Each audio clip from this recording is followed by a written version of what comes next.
হঠাৎ বিশ্বনবী দেখলেন আকাশের সূর্যের আলো ক্ষীণ হতে শুরু করেছে, কমতে শুরু করেছে। তিনি খেয়াল করে দেখলেন এর কারণ সাইয়েদনা জিব্রাইল বিশাল ফেরেশতাদের বহন নিয়ে পৃথিবীতে নেমে আসছেন। পড়েন সুবহানাল্লাহ।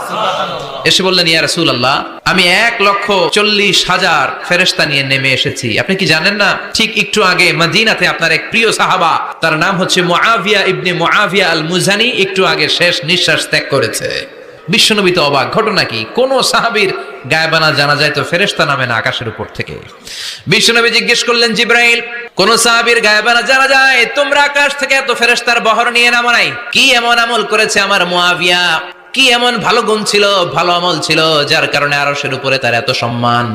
আপনার এই প্রিয় সাহাবী হাঁটতে বসতে চলতে ফিরিতে সব সময় পড়তো কুল হুয়াল্লাহু আহাদ আল্লাহুস সামাদ লাম ইয়ালিদ ওয়া লাম ইউলাদ ওয়া লাম ইয়াকুল লাহু কুফুয়ান আহাদ। পড়েন আল্লাহু আকবার।